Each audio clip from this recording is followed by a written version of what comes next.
On Saturday, Nigerians came out en masse to elect the president of their choice. Many were out as early as 7 a.m.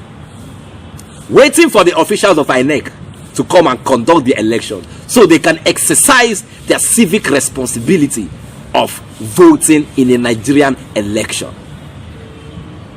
INEC wasted time, but it did not bother them. They stood under the scorching sun to make sure their vote counts. When they felt weary and tired to go back, a whole lot of things played in their mind, and they said, no, this is the time to get it right. When they remembered about the killings by unknown gunmen and the Fulani herdsmen, they said, no, I will cast my vote. When they remembered about the 8 months ASO strike that kept students at home for 8 months, they said, no, we will fight for this country and our vote must count this time. They also remembered about the religious intolerance that has happened within the 8 years of this current government. And they said, no, we will correct all of these mistakes in this election. They also remembered about the fuel scarcity, and they said, no, we will resolve it once and for all. We cannot be exporting crude oil and here we don't have fuel, or we are buying it at a higher rate. No, that will not happen anymore. Under the scorching sun, they stayed behind. They remembered about the current situation we are already facing even before we went to the polls. Naira scarcity, that we are now using money to buy money. And Nigerians said, no, we will stand and defend our land. We will stand and elect the leader of our choice.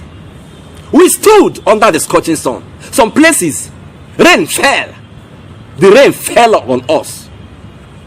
But we did not give up. We said, Laye, this time we must get it right. At the end of the day, what happened? The body that was saddled with the responsibility to make sure that a free, fair and credible election was conducted sabotaged the process. INEC, whether you like it or not, you compromised. You compromised. You have announced a president-elect that was never elected by Nigerians. I don't know what are your game plans, but whatever it is, know it is coming from me. It has failed. Now we have witnessed protests all over the place. I want you to watch this protest led by Yunusa Tanko, a spokesperson of the Labour Party. He said, no, the will of the people must prevail. We have voted for our choice. Allow the vote of the people to count. No more election rigging. This particular election will be challenged through the democratic means with our level of agitation at the same time in the court of law. But as we do that, this particular congregation is happening around the 36 states of the Federal Republic of Nigeria to count and demand that the election that took place on the 25th of February should be presented to the Nigerian people. We are saying too, we have proof that votes were being allocated to states. Do not be under any illusion. What you saw that we won election in Lagos was a fluke. What we won in Lagos was more than 500,000 people. We won above 900,000. And at the same time, the point was allocated for Kano so that will cool your temper in Kano that election was won by Rabiu Musa Kwankwaso. He won more than that in that particular state. The allocation was also done in Katsina, where they allocated the same amount to Atiku in order to cool the temper down. But the fact is that we are no fools. They allocated the election to themselves where they can have overriding influence. But today we have unplugged their plan. We are saying that we are going to resist this continuously. We are not going to stop until Peter Obi who won this election is being returned as the President of the Federal Republic of Nigeria. This is our mandate, and we will continue to pressure that this particular election that is under sham, those who have mortgaged and murdered our election must be investigated. Exactly. He said it all. He said, even in Lagos, when they carry 500,000 something votes, give Labour Party, Peter Obi.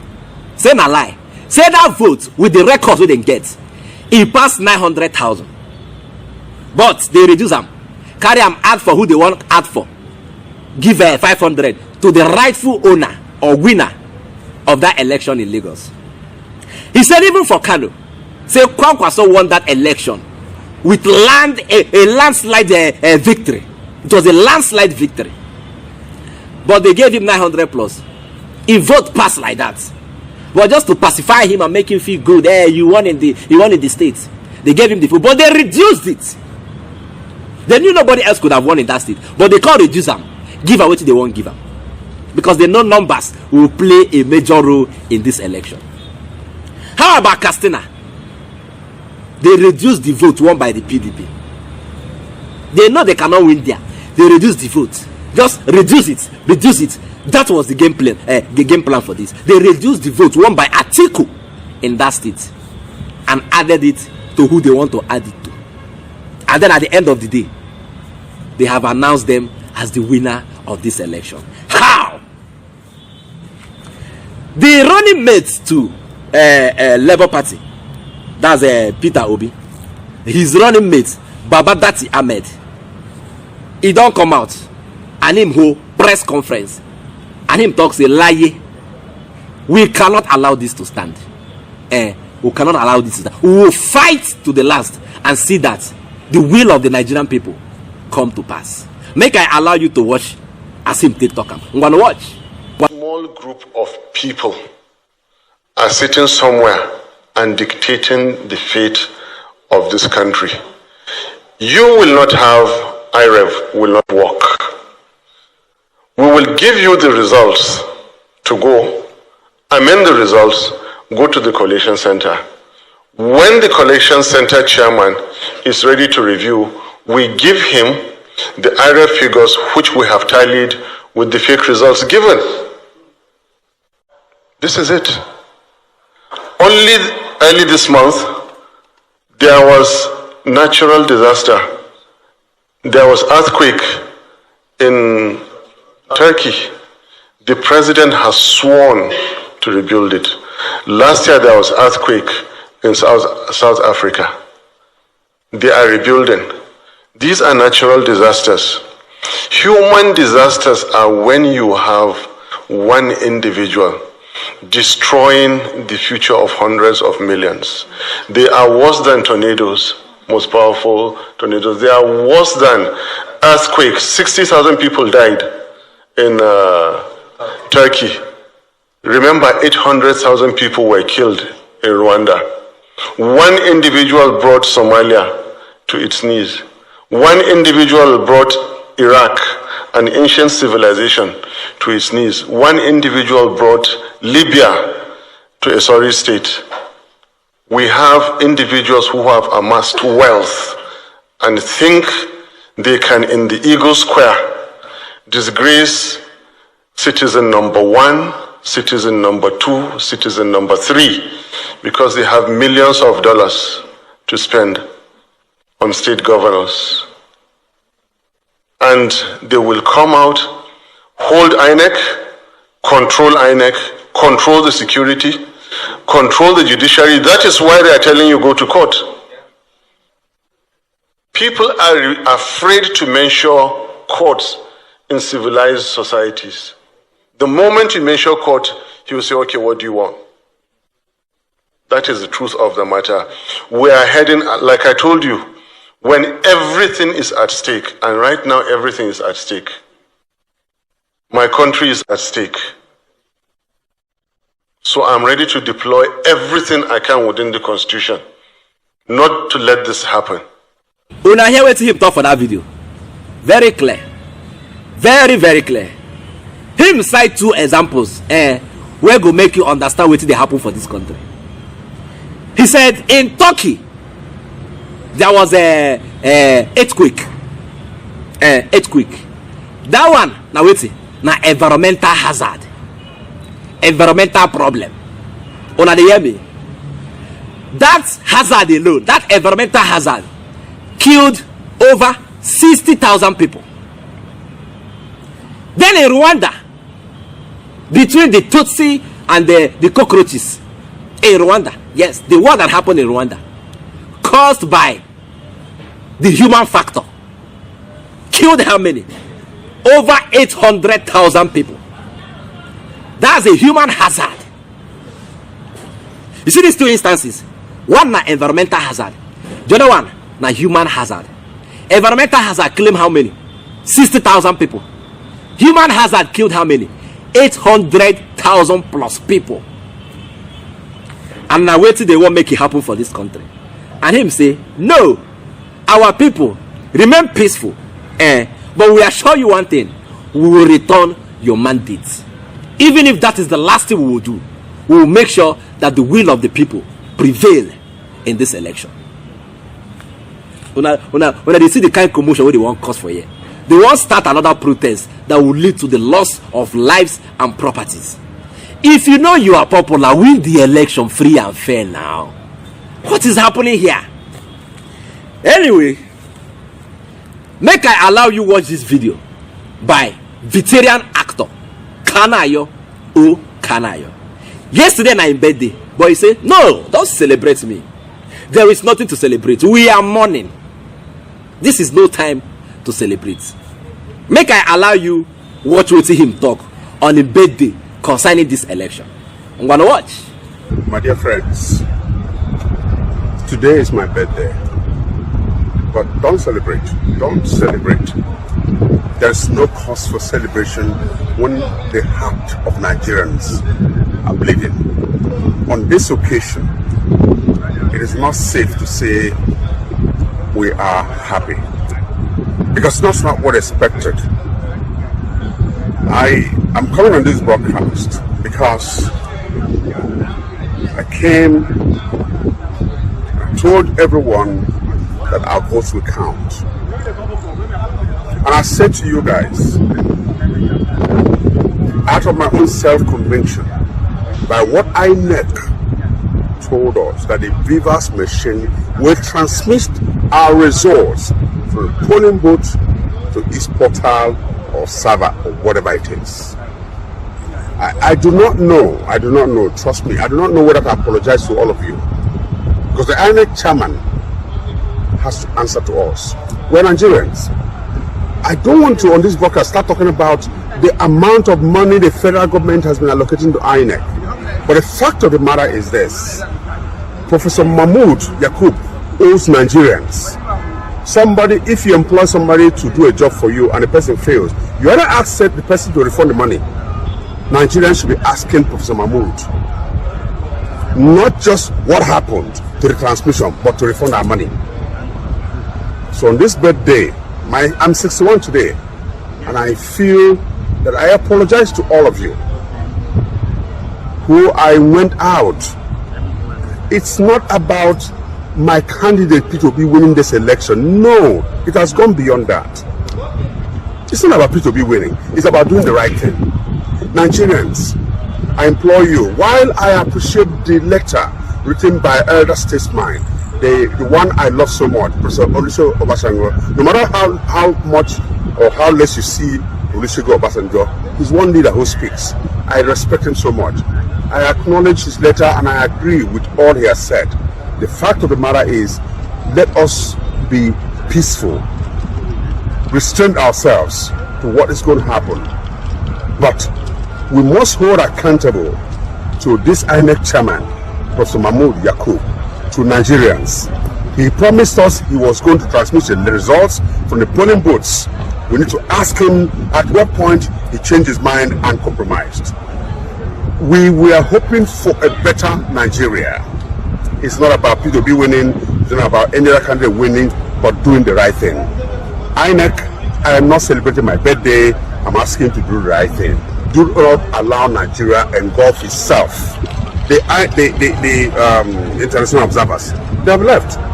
Did you see them at the airport? They were leaving. They have left us to ourselves. It's not about us killing ourselves again. It's about us finding a solution to our problem. Professor Mahmood Yakubu, chairman of INEC, the INEC commissioners, you compromised.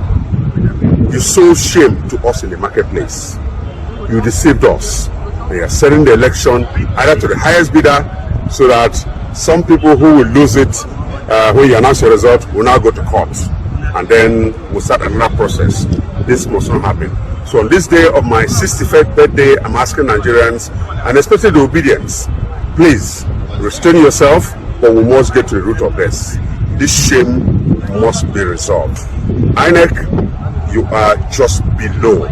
And today I also declare, anybody who has that tag of professor in his name, you lose respect. Because I have understood that what they are now doing is that all professors, vice chancellors of universities are coming together, and these are people who are supposed to be the best brains of the country.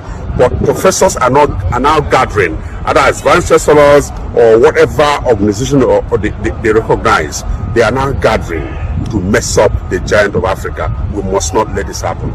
God bless you for staying peaceful, but trust me, we will get to the end of this matter.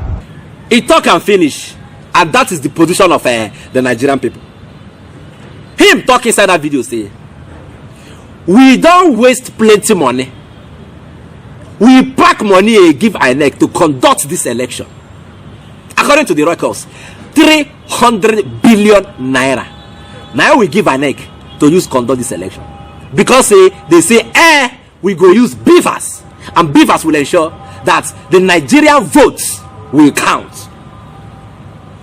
Now why we give them that 300 billion? What's going to happen?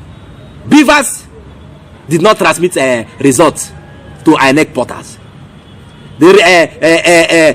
What's it called again? The only thing where the beavers do now, accreditation. That was all. Transmission of results, transmit. It's supposed to be like as they call this result for collation center. We go to see them. Nigerians go to see them. Say waiting them they call tally with waiting they upload for beavers. So as they not use the beavers, refund the Nigerian people our 300 billion naira. Then secondly, Kanayo talk inside that video say he's ashamed of the Nigerian professors. In my language, we call them Okamota. Those that are learned, they have learnt it all. Brain box. But in this election, they allow the illiterates to use them. For how much? How much were you offered? How much? 1 million, 2 million, 3 million, 5 million. How much? For you to sabotage the effort of the Nigerian people to see a new Nigeria. And you are a professor. We have lost every sense of respect for you guys. Professors, my foot. Professors rigging election, cancelling Nigerians legal vote, replacing it with an illegal vote, and you answer professor for money. Fear. Let me allow you to watch this emotional video from a Nigerian, so you go understand what you will go through to make sure say our vote count in this election. People went through a lot. Rain fall on some people. People stand under the scorching sun just to make sure say their vote counts. At last, see what we do here. Make I allow you watch this video. Oh yeah, watch. I voted for Peter Obi. But you see, I didn't jump that queue for Peter Obi. I didn't smuggle anybody into the polling booth for Peter Obi. I didn't brandish a knife or threaten anybody in my polling unit for Peter Obi. I did not snatch a ballot box, stuff a ballot box, break a ballot box for Peter Obi. I did not bribe anybody to change results for Peter Obi. I did not steal. I did not kill for Peter Obi. What I did for my candidate was stand in line. From 8 in the morning on Saturday till 8 in the morning on Sunday. And when the sun got too hot and I thought of going back home, I remembered shot to death on the train to Kaduna. And I stood. And when the heavens opened and poured down rain and I thought of running to find shelter, I remembered. Stuck at home because of ASU strike. And I stood. Through my hunger, through my thirst, through my worry about whether the children I left at home were fine. I stood. Because what I wanted to give my candidate, what I ended up putting in that box, was not a piece of paper. What I ended up putting in that box was my hope for a country where young people would not be so disillusioned by the actions of their own parents, of their own leaders, that they will be willing to risk crossing the Sahara Desert on foot just to escape. That was what I put in that book.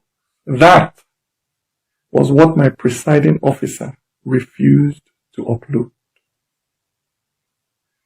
The future of that young boy who stood with me, who stood with us through the night, counting those votes.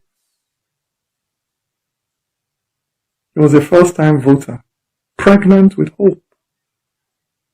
But somewhere between our polling unit and the collation center, that boy's future was ambushed by a politician.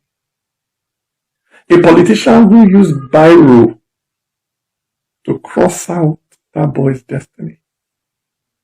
A politician who found where that boy had written hope and wrote over it new words, hopeless. Yes. It is a terrible thing, I tell you, when a Nigerian is kidnapped on their way to Zamfara or Makurdi or Enugu. But it is infinitely worse when Nigeria herself is kidnapped on the way to the collation center. My brother, my sister, it is not Nigeria that has her foot on your neck. It is not the Fulani or the Igbo, the Christian or the Muslim that has wrapped their finger around your neck and is squeezing the civic life out of you. It is not Yoruba people who don't give a damn whether you eat, whether you have a decent house to sleep in, whether you're able to find a job 5 years after graduating. It is not North or South that spends 8 years to build one bridge or to fix one pothole in the middle of the road. I tell you, my brother, my sister, it is that politician who is willing to kill, who is willing to steal to stay in office. That is your enemy. It can't be said better than that. Una dey hear am? We no fit talk and pass like this. People were convinced that their vote will count, and that was why they sacrificed all to make sure that their vote counts. You listen to that man, right? Stood under the sun. Straight from 7, I be from 8. He stayed there till the next day. He forget his family because he know he dey fight for them. Waited for INEC to arrive, and they arrived very late. Started the election, casted his vote, and they all were there. They all did there. They wait, but they count the vote, so they go feel upload. Waited till the next day, just to have a credible election. At the end of the day, what's happen? The votes count. It did not count, and this president Buhari tell us his legacy, his final legacy, because that should be his all legacy. Now, which other legacy gets? What would they even say? Make this one just be his only legacy. say him go give Nigerians a free, fair and credible election. It don't happen now. It never happened. They get mad, they tell us go to court, go to court, go to court, because when their man dey there. Una hear wetin Senator Baba that's Ahmed talk. Say in a serious country, people will not be so quick to tell you go to court. Go to court if you are aggrieved. Go to court. But here it's very easy because now their man dey there. The other one don't come out. They don't carry this away get YBS Yoruba man put for there and now Yoruba president dey. So they go do their mago. That's why they don't plan all these things before now, while even assuring us that this election will be free, fair and credible. It's all right, but one thing for sure is we are getting back our mandate no matter what. Nigerians have spoken and our voice must be heard. There is no better time to have a better Nigeria, a new Nigeria, than now, because we have paid the price. This is time to reap the dividends of a good democracy in Nigeria. INEC chairman, if you think you can sabotage our efforts and will let it slide, it no go work. Watch us get back our mandate, and that we must do. I'll see you again. I beg, if you like this update, subscribe to my channel. I beg, because Ejo da Allah. Subscribe.